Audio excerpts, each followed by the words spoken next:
चलिए, आज हमें पढ़ना था फीचर्स ऑफ फेडरलिज्म के बारे में पढ़े थे। उससे पहले हम लोग क्या पढ़े थे, फेडरलिज्म के बारे में डिफिनेशन पढ़े थे और फेडरलिज्म होता है क्या है, फेडरलिज्म कैसे होता है और फेडरलिज्म कहाँ कहाँ प्रैक्टिस किया जाता है वो हम लोग पढ़े थे। फेडरलिज्म को और हम लोग क्या बोले थे, वर्टिकल डिवीजन ऑफ पावर बोले थे। इंडिया भी कैसा कंट्री, फेडरलिज्म कंट्री है। लेकिन आज हमने ये पढ़ना है कि what are the main features of federalism, federalism का क्या क्या फीचर्स है वो पढ़ेंगे। फेडरलिज्म ऑफ फीचर, फीचर्स का मतलब क्या होता है, इसकी विशेषताएं क्या, इसकी विशेषताएं, हम लोग क्यों अपनाते हैं, हम लोग क्यों फॉलो करते हैं फेडरलिज्म को। और भी अदर फॉर्म ऑफ गवर्नमेंट है वर्टिकल के अलावा, और क्या था, हॉरिजॉन्टल भी था, और भी बहुत तरह के फॉर्म ऑफ गवर्नमेंट था, लेकिन हम लोग इसको क्यों लेते हैं, क्या इसकी विशेषताएं। तो देखिए, सबसे पहले क्या हम लोग ने पढ़ा था कि फेडरलिज्म में क्या होता है, टू और मोर लेवल ऑफ गवर्नमेंट होता है। फेडरलिज्म में हमने क्या पढ़ा था कि टू और मोर लेवल ऑफ गवर्नमेंट होता है, जैसे सेंट्रल और स्टेट। और हमारा इंडिया में तो सेंट्रल है ही और स्टेट है ही, इसके अलावा और भी है, क्या है, लोकल गवर्नमेंट है। लोकल गवर्नमेंट के अलावा और भी अर्बन गवर्नमेंट अलग होता है, लोकल गवर्नमेंट अलग होता है। तो ये हमारा भारत का स्ट्रक्चर बना हुआ है, फेडरलिज्म का इतना कॉम्प्लेक्स बना हुआ है। तो सबसे पहला जो फीचर्स क्या है इसका, कि इसमें क्या होता है फेडरलिज्म में, कि देयर आर टू और मोर लेवल ऑफ गवर्नमेंट। अब ध्यान दीजिए, टू और मोर लेवल क्यों बनाया गया, एक ही लेवल क्यों नहीं बनाया गया। जब किसी भी चीज को आपको अच्छे से शासन करना है आपको, तो क्या करना पड़ेगा, उसको कॉम्प्लेक्स तरीके से तोड़ना पड़ेगा। जैसे आप कोई टॉपिक लेते हैं, टॉपिक अगर सिर्फ ऊपर ही आप पढ़ लेते हैं एक लाइन, तो आपको समझ में नहीं आता है। आप क्या करते हैं, उसके अंदर पूरे डिटेल से पढ़ते हैं। अच्छे से समझने के लिए आपको क्या करना पड़ता है, उसके पूरा अंदर जाना पड़ता है। इस वजह से क्या गया, फेडरलिज्म को पूरा बिल्कुल बिल्कुल ब्रेक डाउन कर दिया गया। और ब्रेक डाउन करने के बाद उसका बहुत सारे पार्ट्स निकाल दिए गए, और हर एक पार्ट्स को हम लोग को पढ़ने के बाद जो है सो हमको समझ में ये आता है कि फेडरलिज्म जो है सो बहुत ही अच्छा फॉर्म ऑफ गवर्नमेंट। इसलिए सारे लोग जो होते हैं, अधिकांश जो कंट्री वाले लोग होते हैं, उसको फेडरलिज्म को अपनाते हैं, बड़े बड़े कंट्री खास करके। जैसे उसमें से इंडिया आता है, और कौन सा कंट्री था, यूएसए भी आता है। तो पहला क्या था कि there are two more level of government होता है, दो या दो से अधिक लेवल ऑफ गवर्नमेंट होता है। लेकिन नॉर्मली अधिकांश स्टेट में, अधिकांश कंट्री में क्या देखा गया कि सेंट्रल है और स्टेट गवर्नमेंट ही देखा गया है।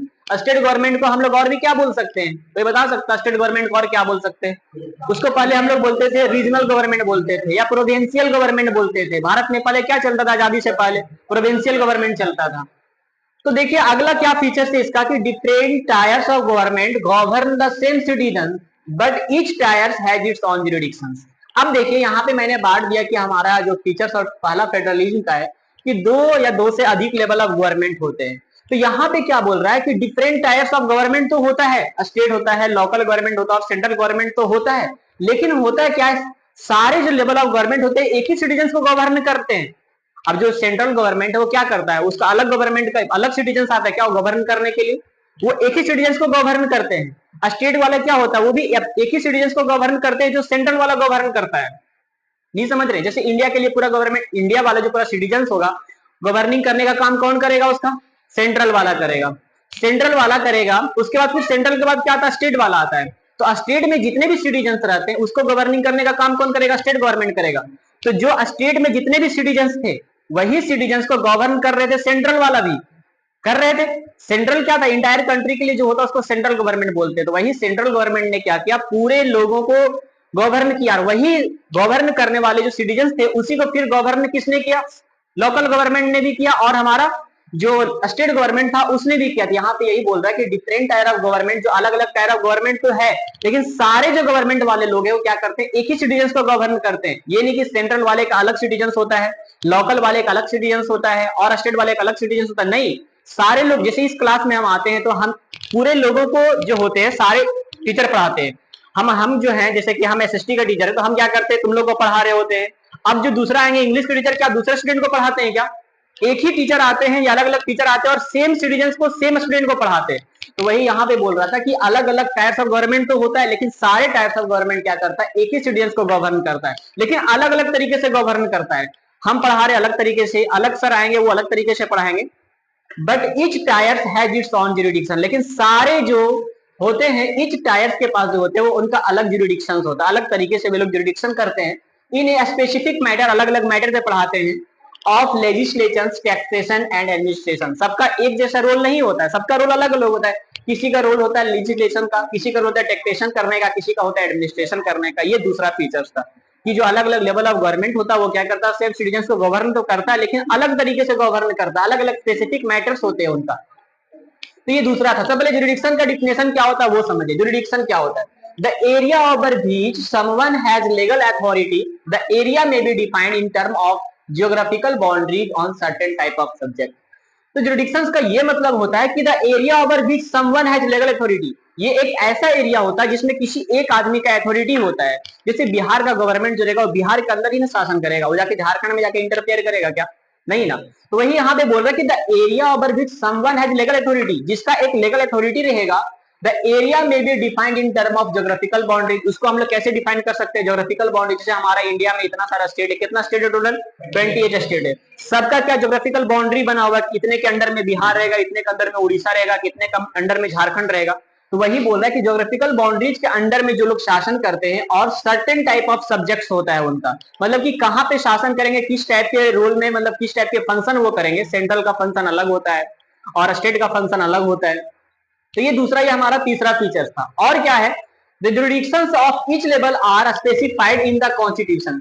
ये जो जुरिडिक्शंस वाला जो हमारा ये वर्ड आया, ये कहां से लिया गया? ये हमारे कॉन्स्टिट्यूशन से लिया गया। कॉन्स्टिट्यूशन ने क्या बोला है कि each level are specified in the constitution, the existence and authority of each tier a constitution guaranteed. मतलब कि जितने भी लेवल ऑफ गवर्नमेंट था सारे का जो है सो क्या राइट जो दिया गया था। अथॉरिटी मतलब क्या होता है? इसका मतलब क्या होता है? अथॉरिटी मतलब पावर, शक्ति। जो शक्ति दिया गया वो हमारे खुद संविधान में गारंटीड है, दिया हुआ उसमें। उसके बाद ये लोग जो है सो अपने जो है सो अथॉरिटी को अलग अलग फॉर्म ऑफ गवर्नमेंट में अपनाते हैं। और आगे क्या है? The fundamental provisions of the constitution can not be unilaterally changed, require the consents of the both level of government। हमारा फंडामेंटल राइट, कितना फंडामेंटल राइट है टोटल? 6 फंडामेंटल राइट्स है। सबको याद है फंडामेंटल राइट पूरा 6। तो जो हमारा फंडामेंटल वाला जो प्रोविजन है उसको कोई एक फॉर्म ऑफ गवर्नमेंट नहीं हटा सकता है। उसको हटाने के लिए क्या चाहिए होगा कि the fundamental provisions of the constitution can not be unilaterally changed. उसको चेंज नहीं कर सकते हैं आप। कब तक? Require the constants of both the level of government. दोनों लेवल ऑफ गवर्नमेंट में क्या चाहिए? पहले बात होना चाहिए, उसके बाद ही आप किसी फंडामेंटल प्रोविजन को हटा सकते हैं। पहले 7 था फंडामेंटल राइट, आपको पता है कौन सा फंडामेंटल राइट्स को हटा दिया गया? राइट टू प्रॉपर्टी को हटा दिया गया। तो वो अपने मर्जी से नहीं हटाया होगा, पहले सारे ने कंसल्टेट किया होगा, बातचीत किया होगा, उसका उसको हटाया होगा। क्या रीजन था मेन राइट टू प्रॉपर्टी को हटाने का? प्रॉपर्टी का अधिकार मतलब कि संपत्ति का अधिकार तो बिल्कुल सबको होना चाहिए। मेरा संपत्ति तो मेरा, उसका अधिकार तो रहना चाहिए। क्यों हटा दिया गया उसको? कैसे केस आ गया था? क्या हो गया था बताओ, कोई एग्जांपल देकर के समझाओ क्यों उसको हटाया गया था। तुम लोग को ऐसे हम बताए थे क्या होता है। देखिए कि कभी इस लाइन से क्या करना पड़ेगा सरकार को, अगर इस लाइन से रेलवे का ट्रैक लगाना होगा, ठीक है। अब यहाँ पे हमारा स्कूल का प्रॉपर्टी आ गया है। स्कूल का प्रॉपर्टी जब आया, यहाँ पे रेलवे का ट्रैक लगता है, उसका अधिकांश जो नॉर्मली होता है वो सीधा ही ट्रैक लगता है उसका। जब बीच में आपका स्कूल आ जाएगा तो सरकार आपसे आएगी और डिमांड करेगी कि आप क्या करिए, हमें यहाँ पे ट्रैक बनाने के लिए रास्ता दे दीजिए। लेकिन आप क्या बोलेंगे? नहीं, ये तो मेरा प्रॉपर्टी, हम आपको रास्ता नहीं देंगे। आप तो बोल सकते हैं क्योंकि हमें पहले क्या दिया हुआ था? राइट टू प्रॉपर्टी दिया हुआ था कि आप अपने प्रॉपर्टी को जो राइड करिए, आप उसको बचाइए। तो जब ऐसा हुआ, ऐसा देखने को मिला, तो क्या करना पड़ेगा गवर्नमेंट को? जो ट्रैक रहेगा उसको काफी क्रॉस लेकर के जाना पड़ेगा, और क्रॉस ले जाने की वजह से वो काफी प्रॉब्लम होगा, काफी खर्च बढ़ जाएगा उसको। तो ऐसा देखने को मिला क्या कि ऐसे बहुत सारे लोगों ने क्या किया था कि गवर्नमेंट को जो है सो अपना प्रॉपर्टी देने से इनकार कर दिया था। गवर्नमेंट प्रॉपर्टी क्यों लेती? जब उसे कोई काम पड़ती तभी प्रॉपर्टी आपके लेती है।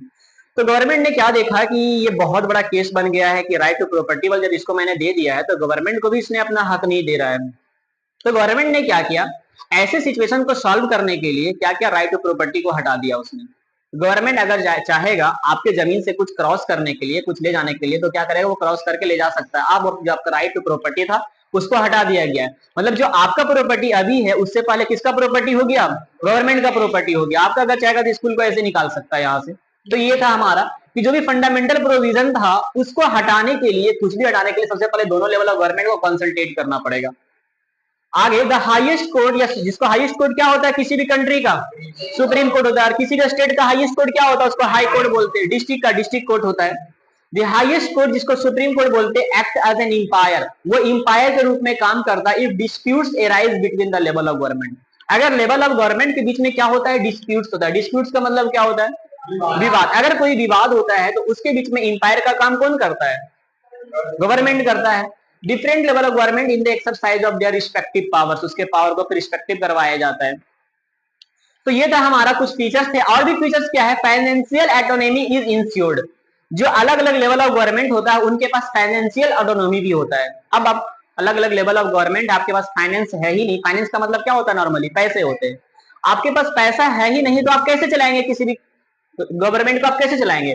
तो जो फाइनेंशियल ऑटोनॉमी होता है वो भी इंश्योर्ड किया गया हमारे कॉन्स्टिट्यूशन के द्वारा। Source of revenue for each level of government are clearly specified. हमारे कॉन्स्टिट्यूशन ने क्या स्पेसिफाई किया कि ईच लेवल ऑफ गवर्नमेंट के पास जो होगा खुद का एक अपना फाइनेंशियल ऑटोनॉमी होगा।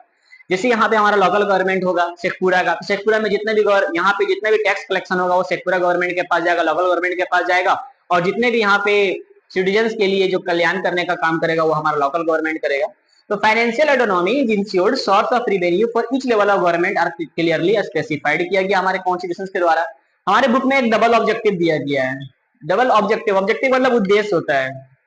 तो इसमें क्या होता है कि डबल ऑब्जेक्टिव में to safeguard and promote unity of the country. Country के यूनिटी में क्या करना है? सेफगार्ड करना है उसको। आप कंट्री को यूनिटी को कैसे बना करके रखेंगे, एकता को कैसे बना करके रखेंगे, तो उसको आपको जो है सो सेफगार्ड करना और प्रमोट करना है यूनिटी ऑफ द कंट्री के लिए। दूसरा क्या ऑब्जेक्टिव है कि टू एकोमोडेट रीजनल डाइवर्सिटी। हमारा भारत जो है रीजनल कंट्री कहलाता है। हमारे भारत में अलग अलग जो है सो अलग अलग भाषा बोलने वाले लोग होते हैं, अलग अलग कल्चर वाले लोग होते हैं। उनको क्या करने के लिए बोले? टू एकोमोडेट करने बोल रहा है। तो उनके कल्चर को आप भुलाने के लिए उसे मत कहिए, उनको उनके कल्चर में ही रहने के लिए कहिए। अब यहाँ पे हम लोग बिहार वाले लोग जाकर के हिंदी बोलेंगे, दिल्ली में जाकर के, तो दिल्ली वाले मुझे ये नहीं बोल सकते कि आप इंग्लिश में बात करो, नहीं, मुझे अपने कल्चर को प्रोटेक्ट करने का पूरा हक है। तो यहाँ पे यही बोल रहा है कि टू एकोमोडेट रीजनल डाइवर्सिटी, आप रीजनल डाइवर्सिटी को भी एकोमोडेट करिए, उसको रिमूव मत करिए।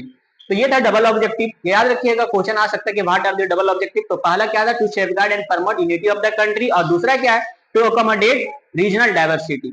अब देखिए, जो आइडियल फेडरल सिस्टम होता है, जो आइडियल फेडरल सिस्टम होता है उसमें क्या होना चाहिए? दो चीज होना चाहिए। सबसे पहले म्यूचुअल ट्रस्ट होना चाहिए। आप जब किसी से दोस्ती करते हैं, फ्रेंडशिप करते हैं, तो आपका क्या होना चाहिए? ट्रस्ट होना चाहिए सबसे पहले बात। अगर आपके पास ट्रस्ट ही नहीं है, आपने किसी से दोस्ती किया और ट्रस्ट ही नहीं, तो वो दोस्ती किसी काम का नहीं। तो जब आपने आइडियल फेडरल सिस्टम को देख रहे हैं, तो इसमें बहुत सारे लेवल ऑफ गवर्नमेंट था, यहाँ पे स्टेट था, लोकल था और सेंट्रल था। अब जब दोनों एक दूसरे पे ट्रस्ट करेंगे नहीं तो कैसे चलेगी सरकार? तो वही बोल रहा है कि जो आइडियल फेडरल सिस्टम होता है उसमें क्या होना चाहिए? म्यूचुअल ट्रस्ट होना चाहिए। दूसरा क्या बोल रहा है? एग्रीमेंट टू लिव टुगेदर, एक दूसरे के बीच में एग्रीमेंट होना चाहिए कि साथ में रहेंगे। जब आप लोग किसी से दोस्ती करते हैं तो क्या होता है? पहले ट्रस्ट होता है, कभी अचानक से कोई बात पे ट्रस्ट टूट जाता है, आपकी दोस्ती भी खत्म हो जाती है। तो सबसे पहला जो मेन चीज होता है वो हमें क्या होना चाहिए? ट्रस्ट होना चाहिए। और जब आपके पास ट्रस्ट आ जाएगा, फिर आप लोग तो जीने मरने की कसम खाने लगते हैं कि साथ में रहेंगे, साथ में शादी करेंगे, ये करेंगे, वो करेंगे, तो उसी को एग्रीमेंट बोलते हैं। तो एग्रीमेंट टू लिव टुगेदर, हमेशा एग्रीमेंट होना चाहिए। अब जब एग्रीमेंट नहीं होगा तो क्या हो जाएगा? डिस्प्यूट्स होगा, और जब डिस्प्यूट्स होगा तो वहां फिर सुप्रीम कोर्ट में जाएगा मैटर, फिर वो मैटर को सॉल्व करेगा। ठीक है, ये था पूरा।